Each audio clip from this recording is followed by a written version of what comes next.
हमारी नायब सरकार का ये प्राथमिकता है कि प्रदेश में जो लोक कला है उसका संवर्धन होना चाहिए। जिस प्रकार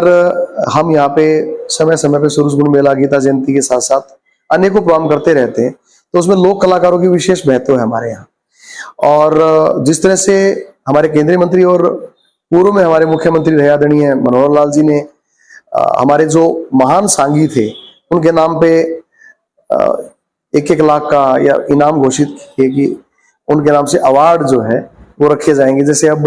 धनपत सिंह अवार्ड के नाम से 5 से 9 तारीख को हम कुरुक्षेत्र में एक कंपटीशन कर रहे हैं जिसमें 25 सांगियों ने रजिस्ट्रेशन कराया है जो राय जी की प्रणाली से, और वो कंपटीशन होगा में जो फर्स्ट सांगी आएगा उसे 1 लाख रुपए का इनाम हम देंगे। तो ऐसे ही ये उसी से बिल्कुल इसमें क्या है कि सांगियों ने बड़ा धन्यवाद किया है कि हमारी नायब सरकार एक तो अवार्ड के जो कंपटीशन है वो करवा रही है और उसमें जो सांगी फर्स्ट आते हैं उन्हें लाखों रुपए का जो इनाम जो घोषित कर रखा है वो दिया जाता है। एक तो ये मेन औचित्य था कि इसमें और भी ज्यादा रिफाइंडनेस कैसे लाई जाए, इन कंपटीशंस को और ज्यादा उच्च कोटि तक कैसे किया जाए। इसके अलावा सांग में किसी तरह का कोई अश्लीलता नहीं होनी चाहिए, ये हमारा चर्चा का विषय रहा। और सांगों का थोड़ा सा विविधीकरण हो, यानी कि उनमें एक नयापन आए ताकि जो नई पीढ़ी है जो पाश्चात्य संगीत में डूबी हुई है उसके आकंठ से उसको निकाला जाए और किस तरह से वही लक्ष्मी चंद जी का, मांगेराम जी का,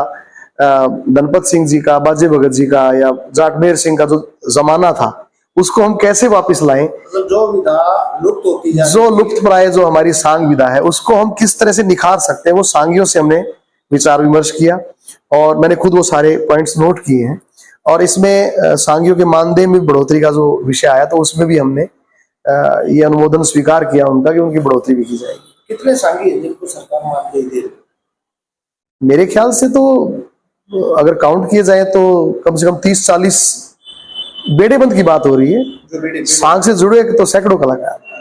जी। बाकी कलाकारों को भी कुछ दिया जा रहा है या सिर्फ जो सांगी जो मेन जो कलाकार भी हमारे हरियाणा कला परिषद के अंतर्गत या सूचना एवं जनसंपर्क विभाग के अंतर्गत कार्य करते हैं उन सबको मानदेय दिया जाता है। तो आज मीटिंग में क्या चर्चा हुई, क्या विशेष था इसका? बस सबसे विशेष यही था कि सभी सांगियों ने इस बात के लिए बहुत खुशी जाहिर की कि श्री नायब सिंह सैनी जी जो मुख्यमंत्री हरियाणा हैं उनके कुशल निर्देशन में सांग ने एक नई ऊंचाई प्राप्त की है। और पिछले हमारे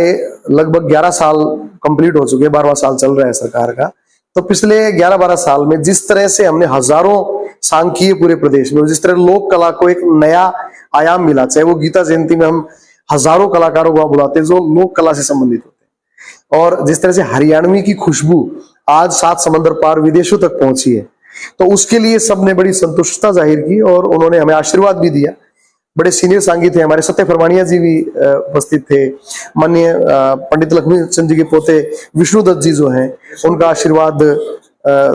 और भी जितने सांगी थे वो सारे यहाँ पे, चंद्रलाल जी, कृष्णलाल जी, विष्णु जी अभी बाहर अभी आने वाले हैं तो इन सब का आशीर्वाद हमें मिला और इन्होंने ये कहा कि भाई तुम और ज्यादा मजबूती से लोक कला के लिए काम करो, हमारा आशीर्वाद तेरे साथ।